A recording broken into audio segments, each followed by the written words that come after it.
Assalamualaikum warahmatullahi wabarakatuh. Waalaikumsalam warahmatullahi wabarakatuh. Bapak Kepala Sekolah SD Negeri Pesantren yang saya hormati, Bapak-bapak, ibu-ibu, rekan guru yang saya hormati.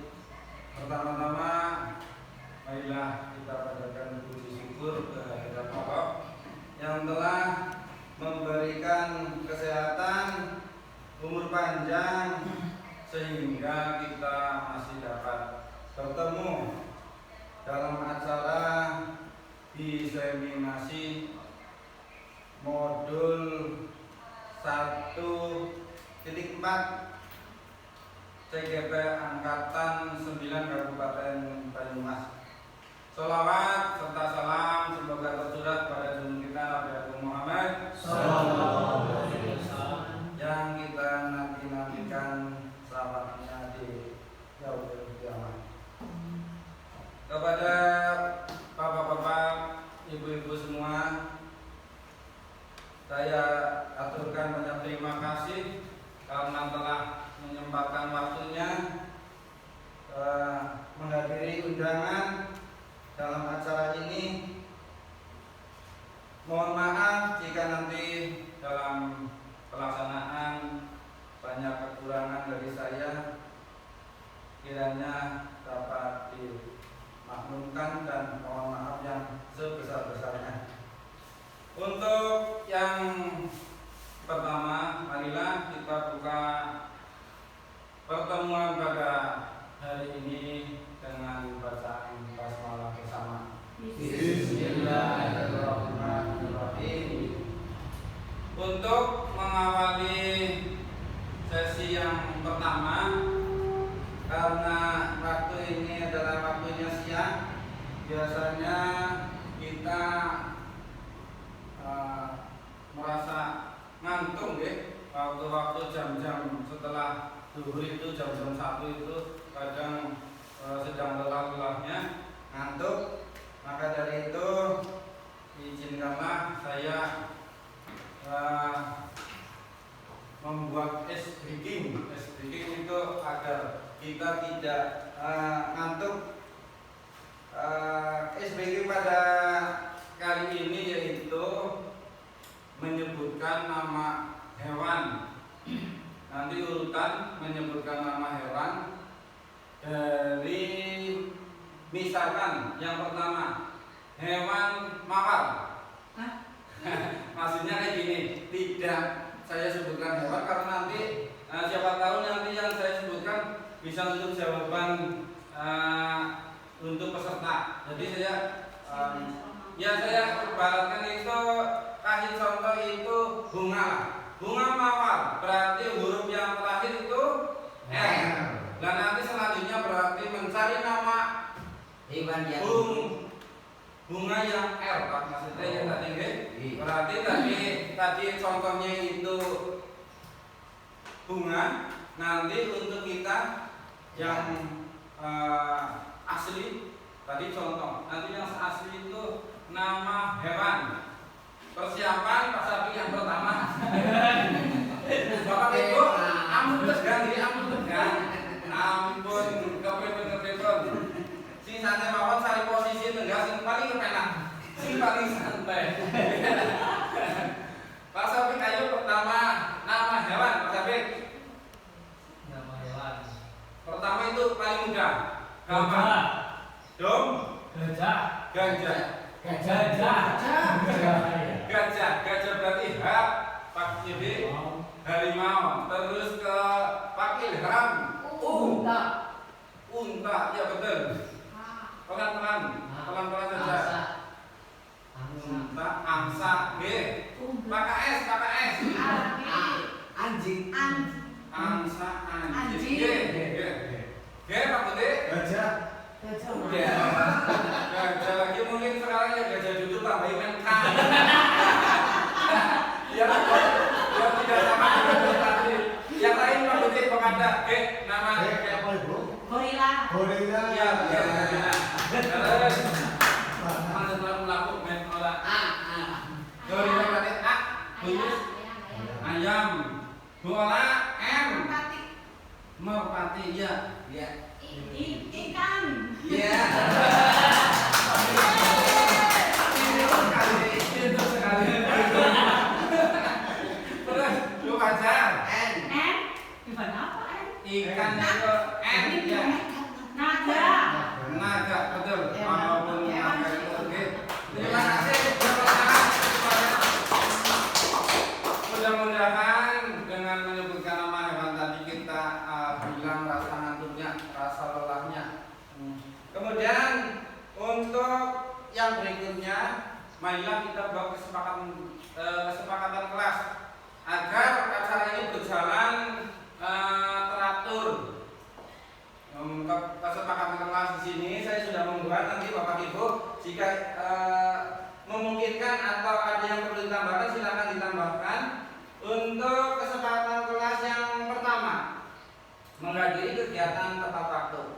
Saya kira Bapak Ibu semua sudah menghadirinya tepat waktu, tidak ada yang terlambat. Yang kedua, mendengarkan secara aktif.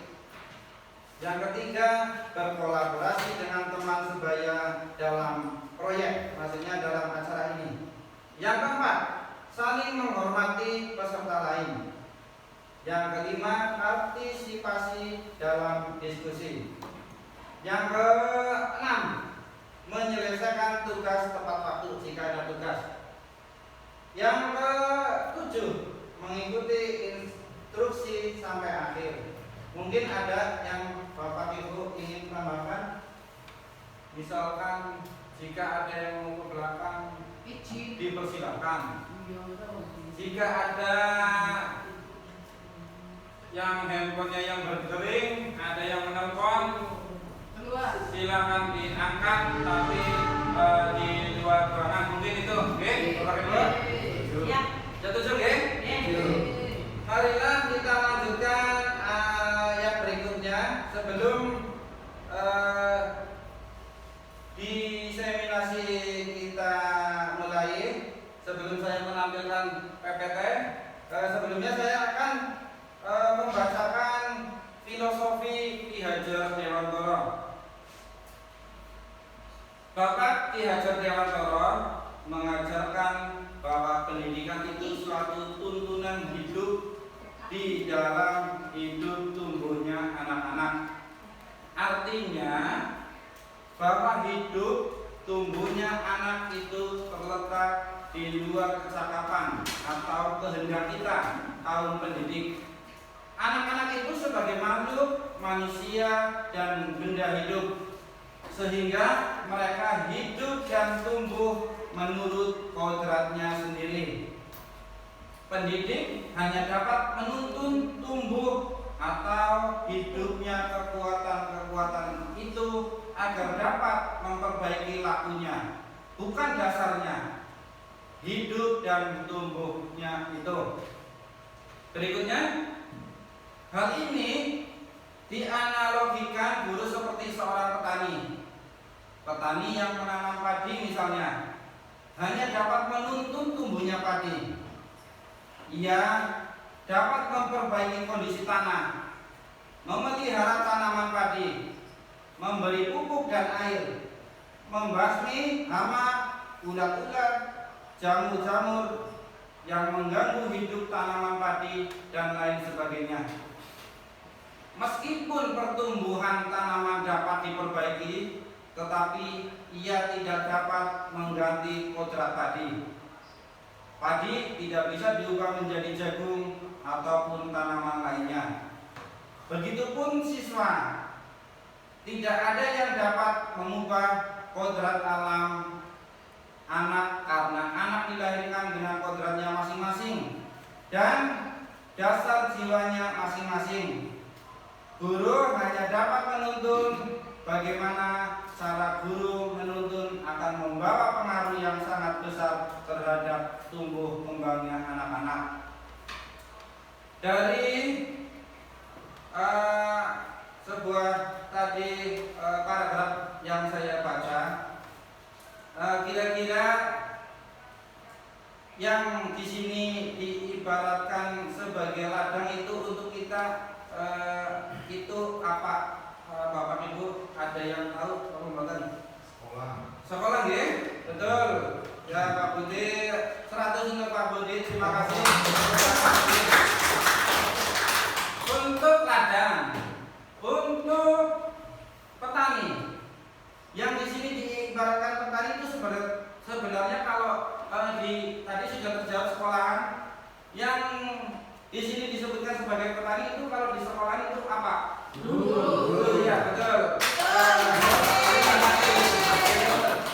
Nah ada satu lagi Niko, sekolah dan guru, serta yang di sini juga ada disebutkan pupuk, air, dan perawatan itu adalah sistem dan kurikulum yang dapat membantu berjalannya pembelajaran untuk menuntun anak agar mencapai tumbuh menjadi orang dalam kehidupannya agar lebih baik nantinya. Untuk selanjutnya saya akan menampilkan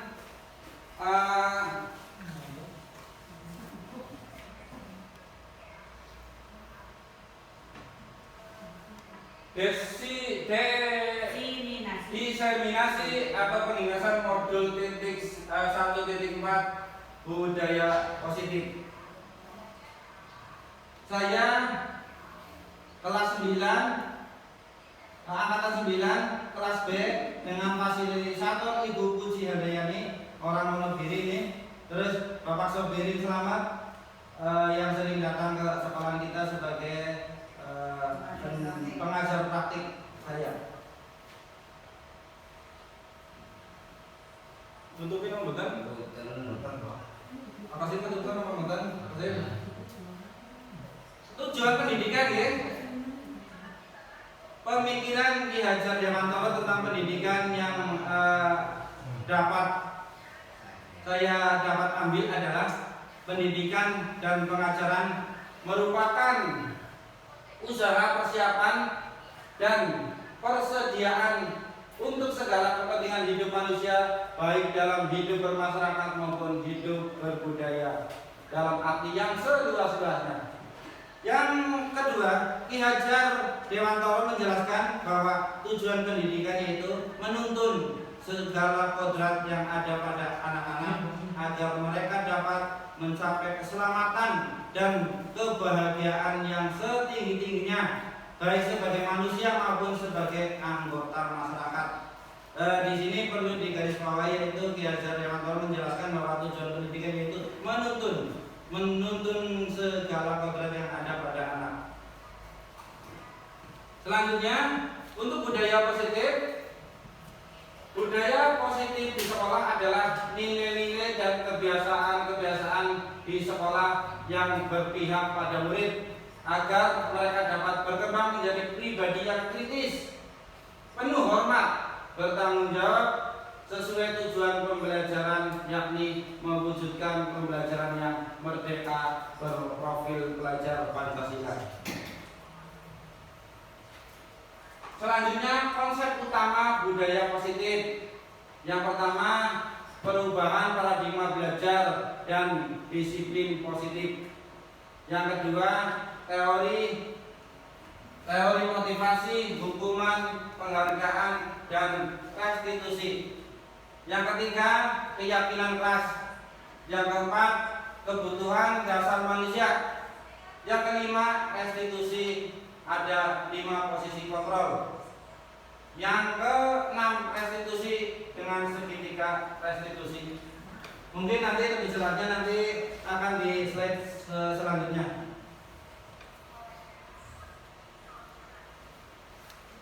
Yang pertama, perubahan paradigma belajar.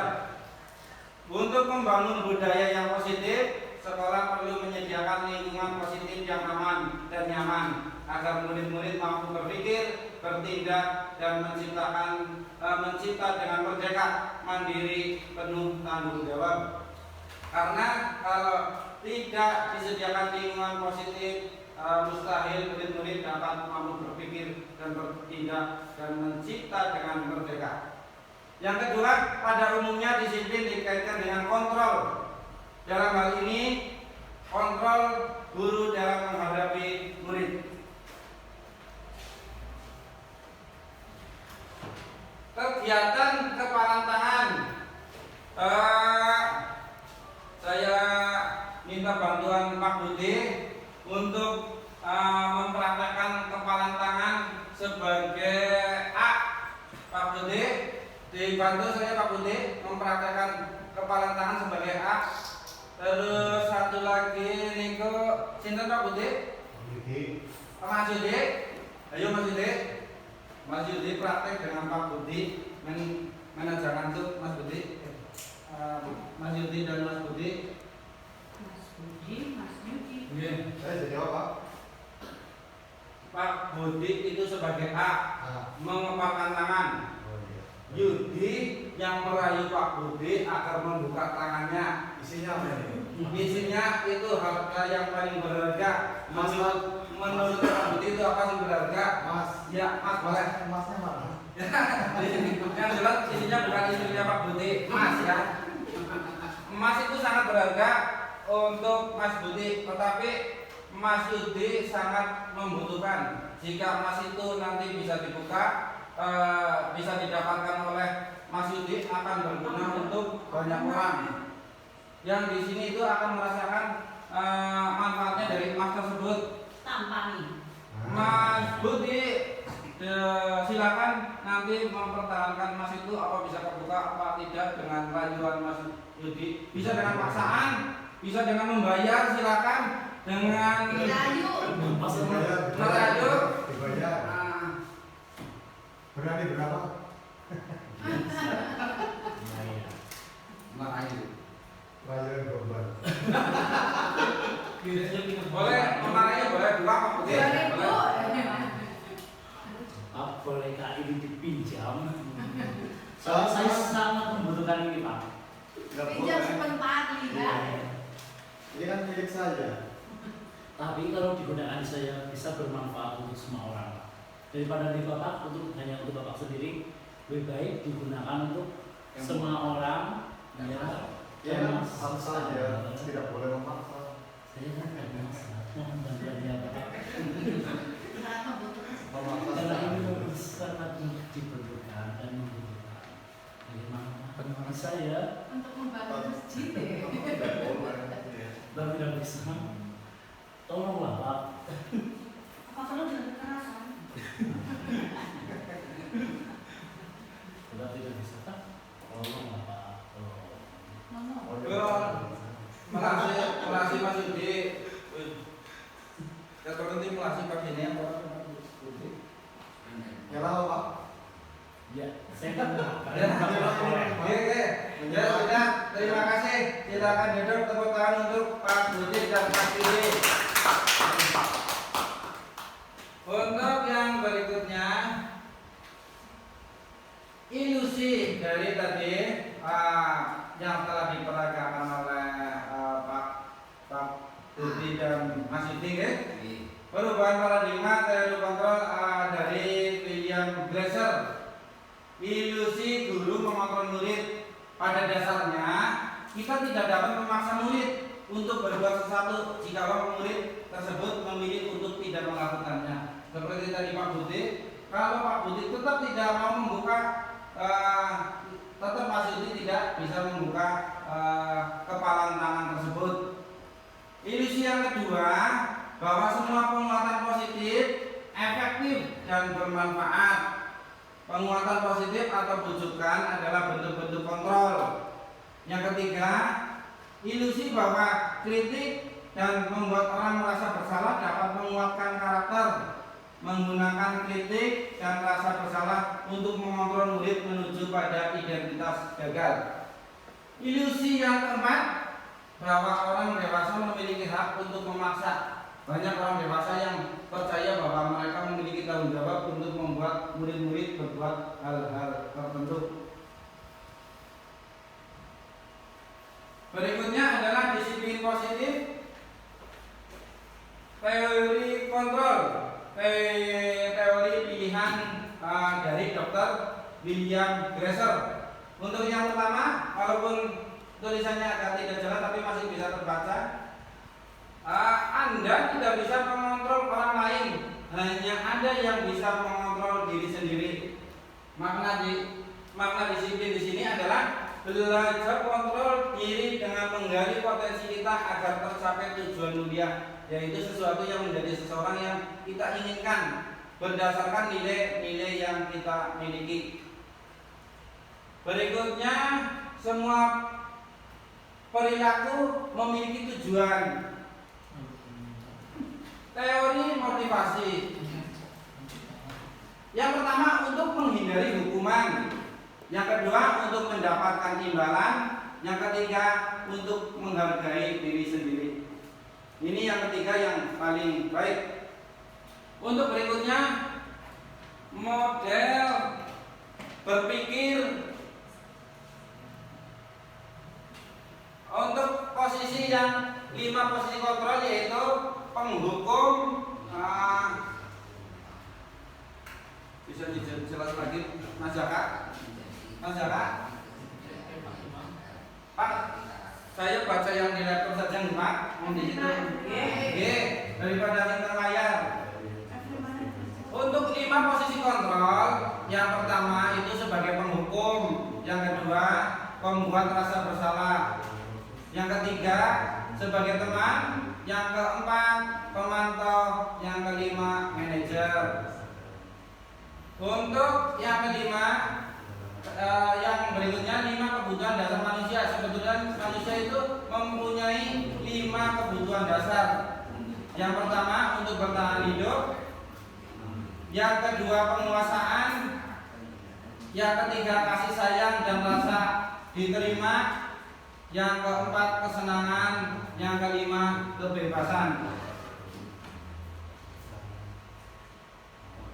Apakah makna disiplin? Disiplin itu berasal dari bahasa Latin disiplina, yang artinya belajar. Disiplina yang artinya belajar, ya, disiplin. Makna asal dari kata ini berkonotasi dengan disiplin diri dari murid-murid Sokrates dan Plato. Saya bacakan dulu. Disiplin diri membuat orang menggali potensinya menuju sebuah tujuan apa yang dihargai. Namun dalam budaya kita, makna kata disiplin telah berubah menjadi sesuatu yang dilakukan seseorang ada orang lain untuk mendapatkan kepatuhan. Kecenderungan umum adalah menghubungkan kata disiplin dengan ketidaknyamanan, bukan dengan apa yang kita hargai atau pencapaian suatu tujuan mulia. Disiplin adalah kemampuan memerintah diri sendiri dalam mengontrol dan menguasai diri untuk memilih tindakan yang mengacu pada nilai-nilai yang kita hargai dengan penuh tanggung jawab tanpa perintah orang lain. Nilai-nilai yang kita hargai adalah nilai kebajikan, sifat positif manusia yang ingin mencapai tujuan mulia, yaitu nilai-nilai dalam profil pelajar Pancasila. Mungkin dapat dicontohkan kalau disiplin adalah kemampuan pemerintah diri sendiri dalam mengontrol dan menguasai diri untuk memilih tindakan yang mengacu pada nilai yang kita hargai dengan penuh tanggung jawab tanpa perintah orang lain. Itu kita dapat ibaratkan kita sebagai guru tiap hari berangkat berusaha tidak melewati jam 7.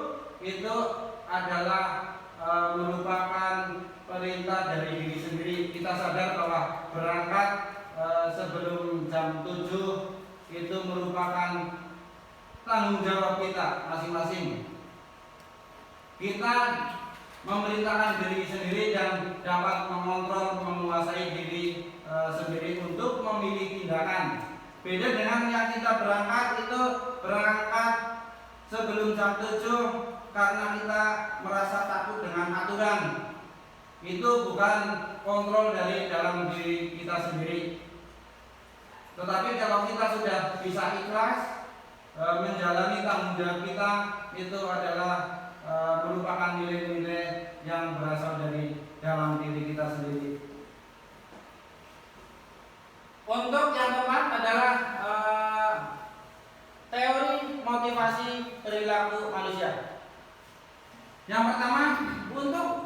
menghindari ketidaknyamanan atau hukuman. Yang kedua, untuk mendapatkan imbalan atau penghargaan dari orang lain. Yang atas dua itu adalah motivasi eksternal yang berasal dari luar diri kita sendiri. Untuk menghindari ketidaknyamanan, saya contohkan lagi, kita sebagai guru berangkat sekolah menggunakan moda motor. Kita berangkat naik motor.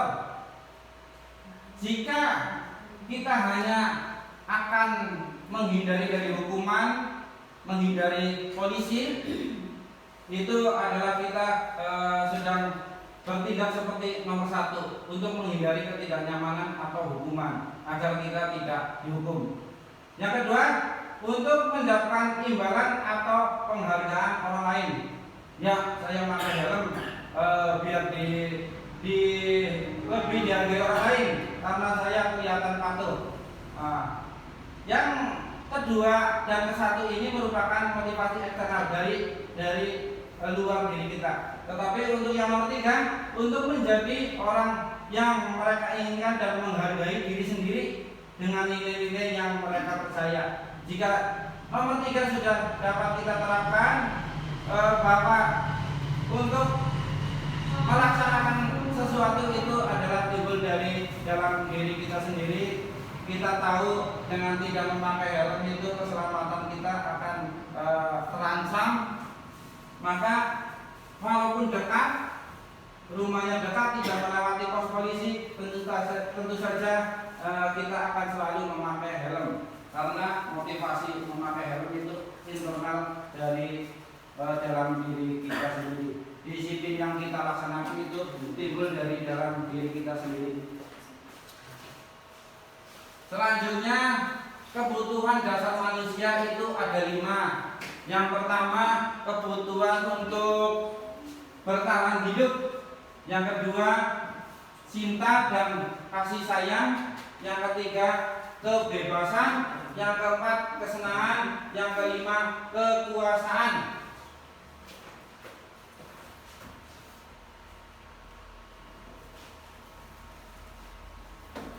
Di sini ada sebuah cerita di dalam kelas 5, Ibu Ani, guru kelas 5 di SD Pelita.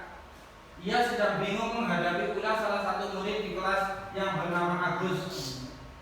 Beberapa anak datang dan mengeluhkan Agus yang seringkali meminta bekal mereka dengan paksa. Jika Anda menghadapi situasi seperti Bu Ani, anggap saja kita sebagai Bu Ani. Apa yang Anda lakukan? Menurut Anda, apa alasan Agus melakukan hal itu? Mungkin Bapak Ibu guru yang tiap hari di kelas pernah mendapatkan anak seperti ini. Ada anak, kebetulan anak kita juga ada yang namanya Agus, juga persis seperti yang diceritakan di sini. Jika ia bagus, jika sama saja ada B dan enggaknya itu yang penting belakangnya ada Gus lah. Bagus, muridnya Bu Ani kelas 5 meminta bekal temannya dengan paksa. Apa yang akan dilakukan? Kira-kira yang dilakukan Bu Ani itu apa? Mungkin dari Pak Bude atau Pak Sabik menasihati ya. Terus memberikan ramas. Ya betul mungkin bagus itu memang kelaparan. Terus ada lagi mungkin yang menghukum. Biasanya guru kalau muridnya itu melakukan kesalahan itu akan menghukum. Beri situasi dulu. Nah, dalam konteks penerapan disiplin, Ibu Lia sebaiknya mencari tahu alasan Agus melakukan hal tersebut. Jangan langsung jangan langsung memarahi, jangan langsung menghukum. Ibu Lia sebaiknya mencari tahu tahu alasan Agus melakukan hal tersebut supaya mengetahui kebutuhan mana yang sedang berusaha dipenuhi oleh Agus. Jadi ketika murid kita melakukan sesuatu hal yang salah, jika murid kita melakukan hal yang tidak baik, jangan langsung kita menghakimi dia bahwa dia salah, dia harus dihukum. Kita cari dulu permasalahannya apa. Nah, yang nomor 1, Agus lapar dan orang tua tidak membawakan bekal makan siang. Bisa terjadi apa tidak? Ya, benar Bu Ola tadi memberikan makan. Kasihan karena memang dia lapar, memang dia sangat lapar, jadi mengganggu bekalnya temannya diambil dengan paksa. Yang kedua, teman Agus jadi perhatian Agus karena Agus kurang kasih sayang. Bisa saja Agus karena di rumah memang orang tuanya tidak perhatian. Ya. Terus Agus hanya iseng dan senang melihat temannya kesal. Agus lagi kepengen senang-senang. Kesenangannya Agus itu mengganggu temannya. Yang keempat, Agus bosan dengan bekal dari orang tuanya. Bisa jadi.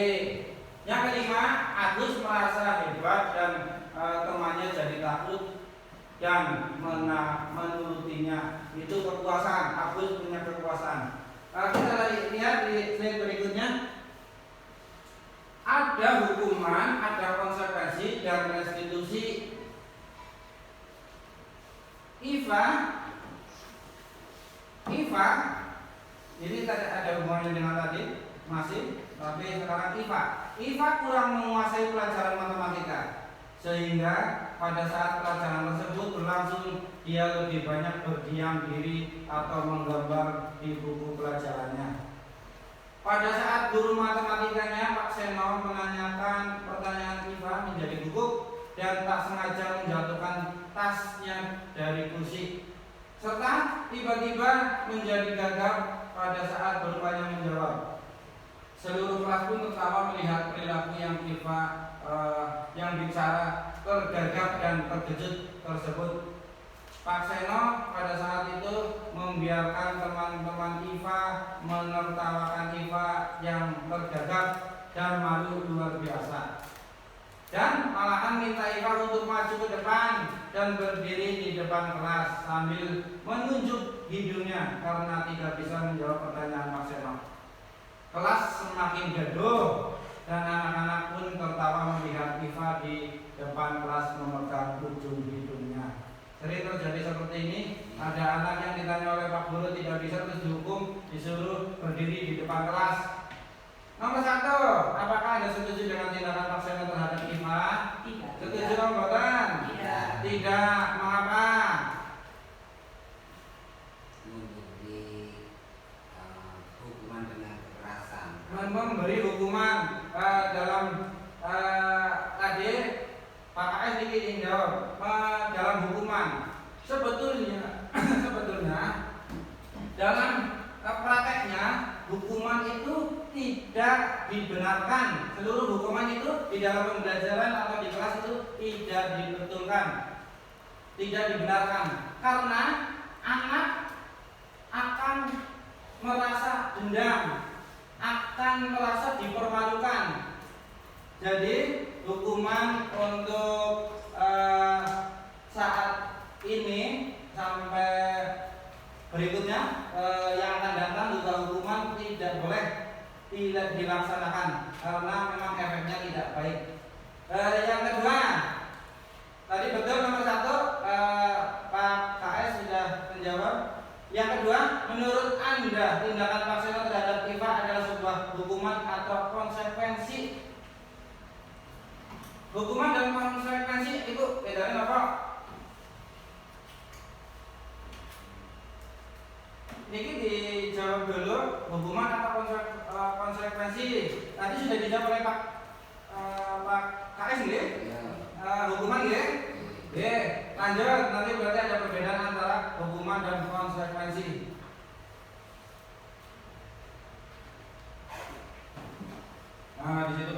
ulangi, saya baca yang di sini saja. Untuk hukuman itu mempunyai identitas di sini, identitas gagal hukuman. Karena kalau hukuman itu menyakitkan. Tadi Ivan merasa sakit apa tidak?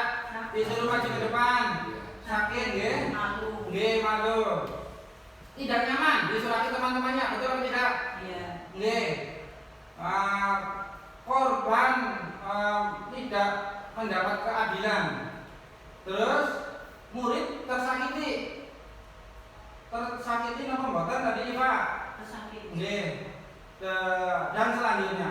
Sekarang kita pindah ke konsekuensi. Konsekuensi itu sesuatu yang harus terjadi. Tidak nyaman untuk murid, anak untuk jangka waktu pendek. Korban bisa diabaikan. Ini hampir mirip dengan hukuman, tapi nanti ada perbedaannya. Murid atau anak dibuat tidak nyaman. Konsekuensi. Yang berikutnya, penguatan hanya bertahan dalam jangka waktu pendek. Betul. Antara hukuman dan konsekuensi itu dalam jangka pendek dan tidak nyaman. Untuk yang berikutnya, identitas sukses dari disiplin itu restitusi. Restitusi itu merupakan pilihan untuk menguatkan untuk murid anak dalam jangka waktu panjang. Ini restitusi ini yang terbaik untuk anak. Yang berikutnya, korban mendapatkan ganti. Murid atau anak mendapatkan penguatan. Masalah juga terpecahkan. Lalu apakah ini restitusi? Nanti akan dibahas oleh di slide berikutnya. Next, untuk kita coba menjawab yang ada di tabel itu merupakan sebelah kiri itu deskripsinya, sebelah kanan itu kita memilih hukuman atau konsekuensi. Jadi kita jawab bersama-sama. Untuk yang pertama, anak disuruh mengelilingi lapangan basket 2 kali karena terlambat hadir di sekolah. Itu hukuman atau konsekuensi? Hukuman apa konsekuensi? Sekarang menjawabnya yang kira-kira dulu lah. Nanti di slide berikutnya ada jawabannya. Oke. Yang pertama nih Bu Fajar ya. Mengelilingi lapangan karena terlambat. Yang kedua, membersihkan coretan yang dibuatnya di meja tulis. Terima kasih Pak Budi.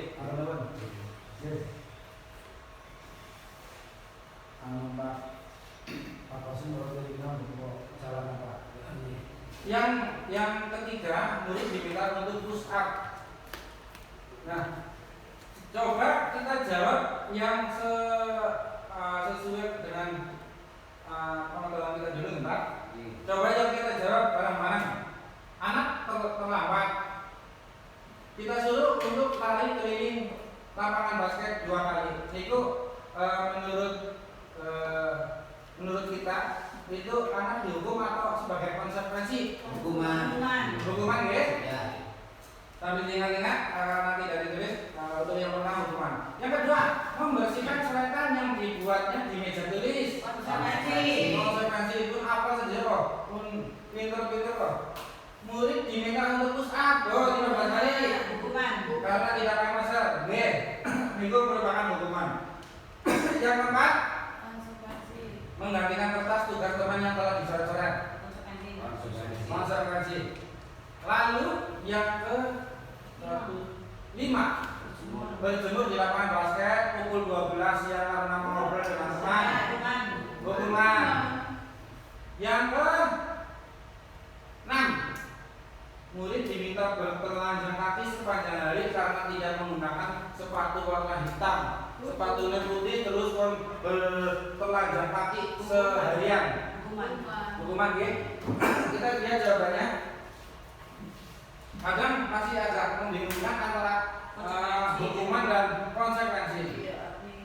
Ya. Kita lihat jawaban kita tadi. Lari mengelilingi lapangan basket 2 kali karena terlambat hadir. Oh, ini lagi telat-telat malah pelari, berarti anak itu dihukum. Makanya hukuman. Nggih, hukuman. Yang kedua, membersihkan coretan yang dibuatnya di meja tulis merupakan konsekuensi. Yang ketiga, murid diminta untuk push up 15 kali karena tidak menggunakan masker. Hukuman, betul nggih? Menggantikan kertas juga teman yang telah dicoret-coret. Konsekuensi. Kalau ada kata-kata mengganti itu ciri khas dari konsekuensi. Berjemur di lapangan basket itu hukuman. Murid diminta bertelanjang kaki sepanjang hari karena tidak menggunakan sepatu warna adalah hukuman. Mungkin dengan gambaran ini kita sudah agak memahami atau malah yang sudah paham juga tambah paham tentang perbedaan antara hukuman dan konsekuensi. Terus yang sekarang adalah posisi kontrol guru. Posisi kontrol guru sambil disambik Bapak Ibu, tunjukkan Ibu, kita dengarkan restitusi atau posisi kontrol guru.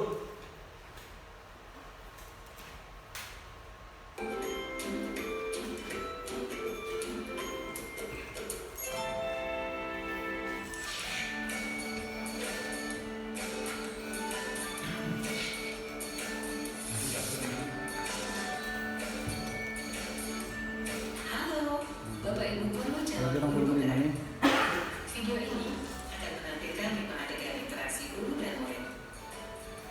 Silakan menonton dan merefleksikannya.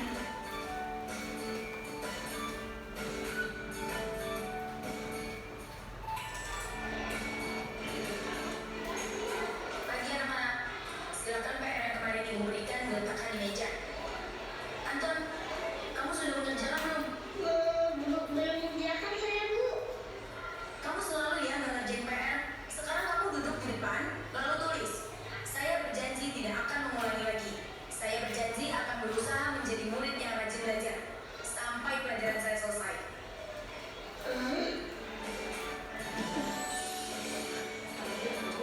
Pagi anak-anak, hari ini ada tugas ya. Ada yang belum mengerjakan?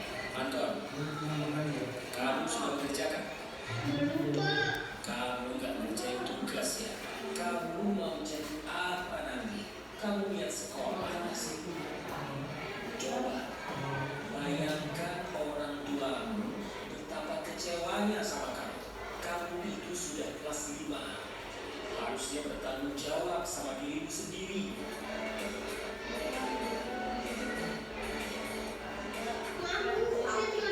Ya udah, nanti jangan diulangi lagi ya. Kalau kamu rajin, ibu senang melihatnya. Ya, lain kali tepat waktu ya maksudnya. Tos dulu dong. Kita kan teman. Wah, jadi kalau aku selamat lagi, apa ya?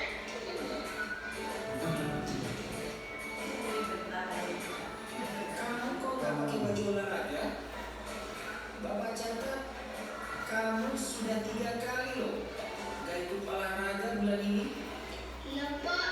3 kali berarti saya dapat sanksi, Pak.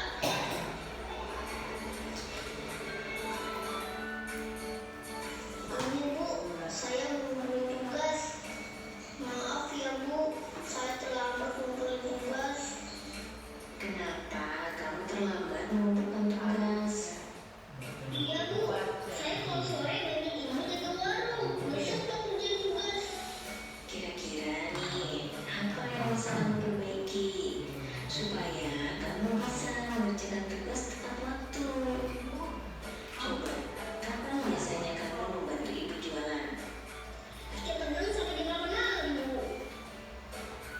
Bagaimana kalau kamu mau ngecek jadwal? Kapan kamu akan mengerjakan tugas? Oh, gitu ya, Bu. Saya coba deh, Bu. Terima kasih, Bu.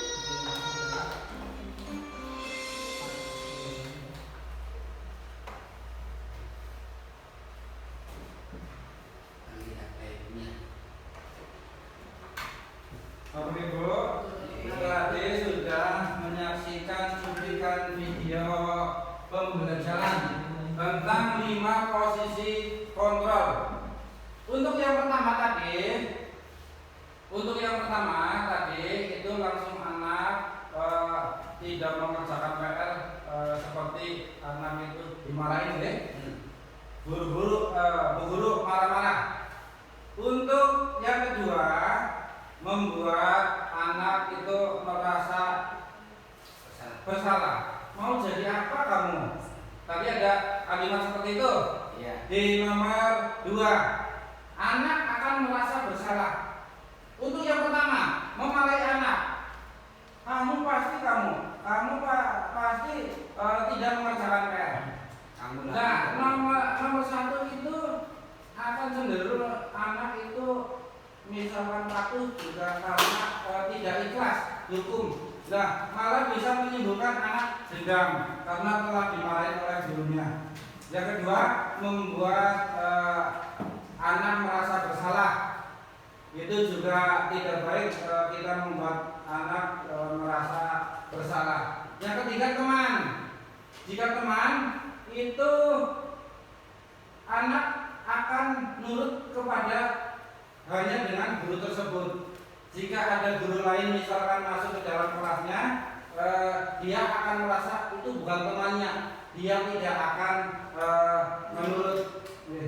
Yang keempat adalah sebagai pemantau. Nah, yang kelima itu yang paling panjang itu yang paling baik, yang paling benar yaitu sebagai manajer. Dicari permasalahannya apa dan diberi solusi.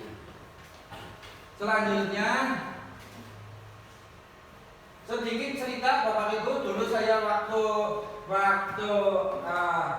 belum jadi guru, saya di masjid menjadi takmir. Itu ada guru SMP PGRI Rokolek yang sekarang itu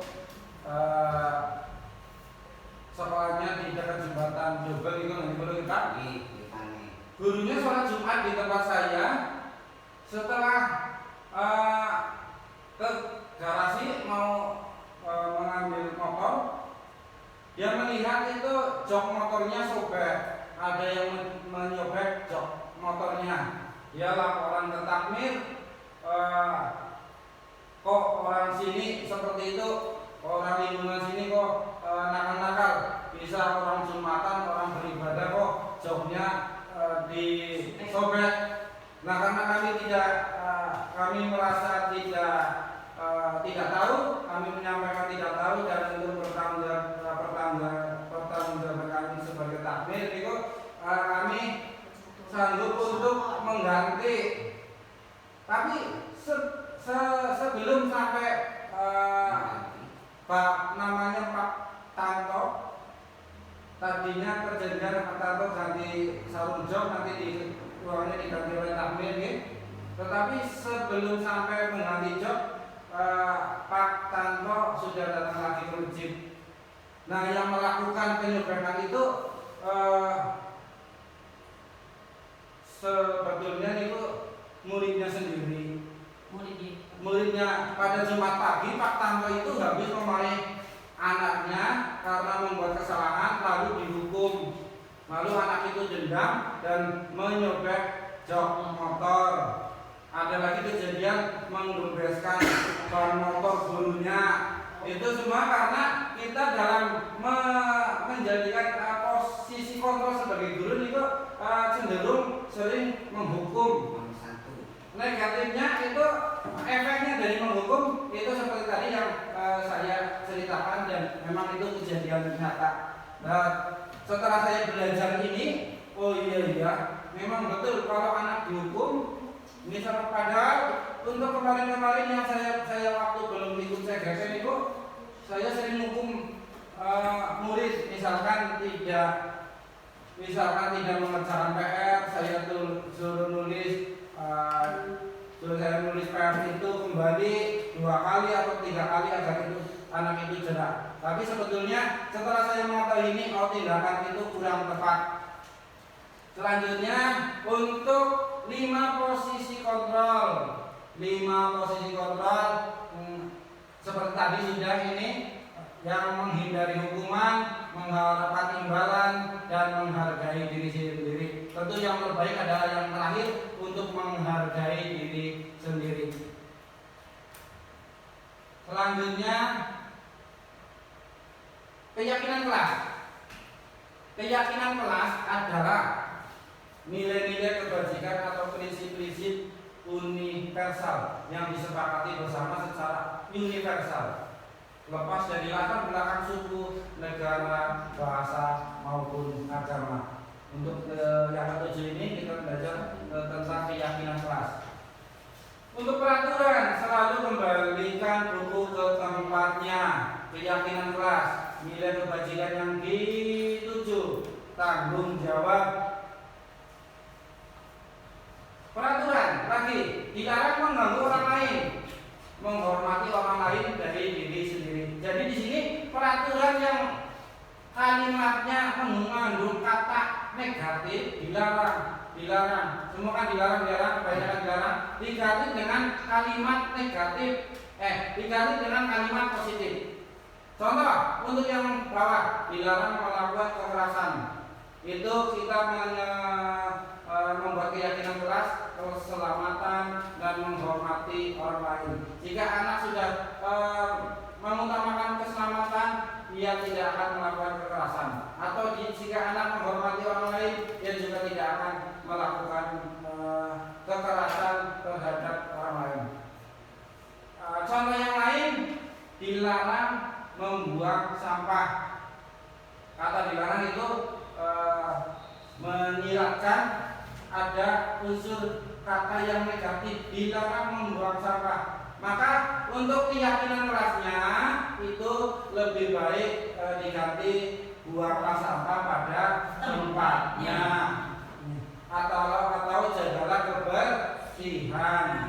Untuk yang bawah, bergantian atau menunggu giliran, menghormati orang lain dan kesabaran. Itu untuk keyakinan kelasnya.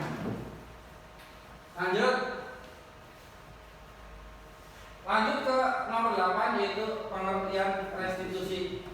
Restitusi adalah proses menciptakan kondisi bagi murid untuk kembali pada kelompok mereka dengan karakter yang lebih kuat. Restitusi bukan untuk menebus suatu kesalahan. Restitusi adalah sebuah tawaran, bukan paksaan, lebih fokus pada jalan keluar atau solusi, dan mengembalikan murid yang melakukan kesalahan pada kelompoknya. Tujuannya agar menjadikan murid bertanggung jawab, mandiri, dan merdeka. Ciri-ciri restitusi bukan untuk menebus kesalahan, namun untuk belajar dari kesalahan. Ini restitusi juga saya baru dengar kata restitusi baru-baru ini setelah ikut program CGP. Sebenarnya ada restitusi. Yang kedua, memperbaiki hubungan. Yang ketiga, tawaran, bukan paksaan. Yang keempat, restitusi menuntun untuk melihat ke dalam diri. Restitusi mencari kebutuhan dasar yang mendasari tindakan. Restitusi diri adalah cara yang paling baik. Restitusi fokus pada karakter, bukan tindakan. Restitusi fokus pada solusi. Yang kesembilan, restitusi mengembalikan murid yang berbuat salah pada kelompoknya. Slide yang berikutnya adalah segitiga restitusi. Segitiga restitusi tersebut, namanya juga segitiga, itu terdiri dari 3 sisi. Yang paling bawah adalah menstabilkan identitas.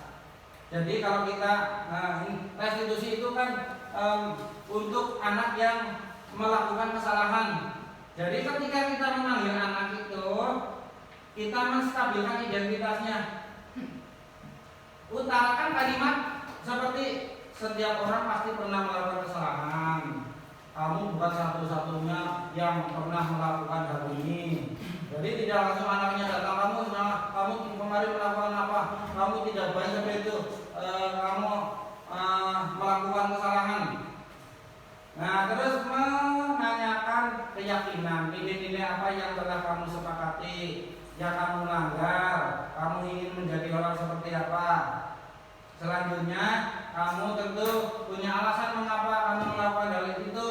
Seperti tadi bagus, alasan yang paling dari tadi 5 alasan. Alasan yang paling cocok untuk bagus tadi adalah karena bagus memang tidak membawa bekal dan bagus merasa lapar, jadi mengambil bekal punya temannya. Adakah cara yang lebih efektif untuk mendapatkan apa yang kamu butuhkan? Nanti kita memberi solusi seperti tadi, bagus mengambil bekal punya temannya, berarti nanti kita cari solusi untuk bagus yang terbaik bagaimana. Insya Allah kalau dengan cara ini anak tidak akan merasa dendam, tidak akan terjadi seperti tadi anak itu dendam ke guru, menyobek jok motor guru atau mengancam guru. Apa nane? Nek anu Pak Guru nang belakang ketemu aku, awas Pak Guru. Akhirnya dengan segitiga restitusi ini anak akan lebih menyadarinya.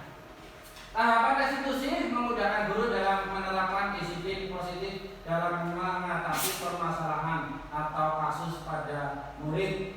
Nah, ini memang segitiga restitusi ini didesain untuk menyelesaikan permasalahan yang ada pada murid. Tahapan segitiga restitusi itu sisi satu, menstabilkan identitas. Tadi sudah. Untuk pertanyaan-pertanyaan tadi sudah saya bacakan. Berbuat salah itu tidak apa-apa, tidak ada manusia yang sempurna. Saya juga pernah melakukan kesalahan. Kita bisa menyelesaikan ini. Jadi anak datang itu kita sebagai guru seperti kita merendah. Maksudnya merendah itu memang wajar lah. Orang itu melakukan kesalahan. Tidak ada orang yang tidak pernah melakukan kesalahan. Tetapi kalau beda dengan tidak diungkapkan, setelah diungkapkan anak akan merasa oh iya, setiap orang memang pernah melakukan kesalahan. Jadi anak itu tidak takut. Di sini sedang menstabilkan identitas. Berikutnya untuk yang tahapan kedua, validasi tindakan yang salah. Tadi setelah setiap orang memang wajar, setiap orang juga bisa melakukan kesalahan. Untuk yang berikutnya, padahal kamu bisa melakukan yang lebih buruk dari ini ya. Kamu pasti punya alasan mengapa kamu melakukan hal itu. Kamu patut bangga pada dirimu sendiri karena kamu telah melindungi sesuatu yang penting buatmu. Nah, ini untuk bagus tadi, kamu patut melakukan itu karena kamu lapar. Kamu boleh mempertahankan sikap itu, tapi kamu harus menambahkan sikap yang baru. Jadi mempertahankan tapi harus menambahkan sikap-sikap yang baru. Selanjutnya,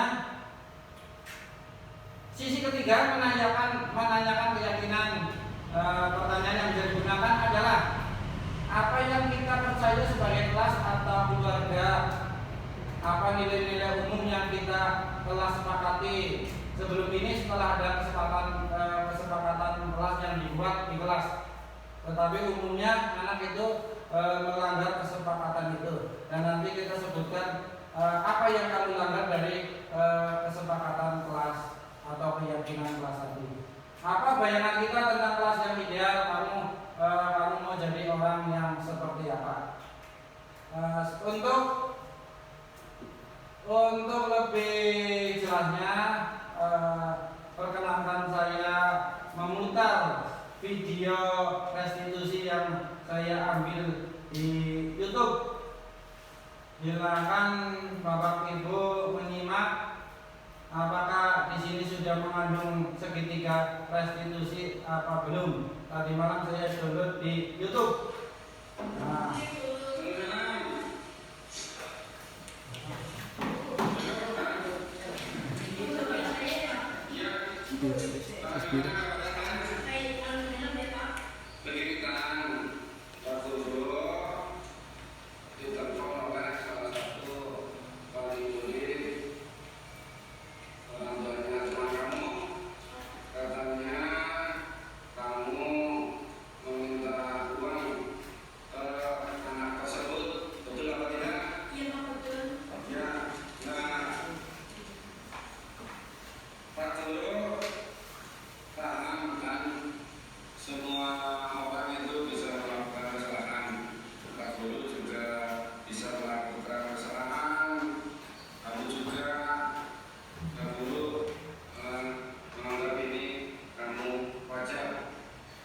Tapi tentu saja kamu mempunyai alasan melakukan hal tersebut. Apa yang menjadi alasan kamu? Kamu meminta uang kepada temanmu? Uang saku saya itu pagi itu habis Pak. Nah saya berniat bersih memegang uang lumayan banyak dan saya diberi uang sama dari sini banyak Pak. Ya, tapi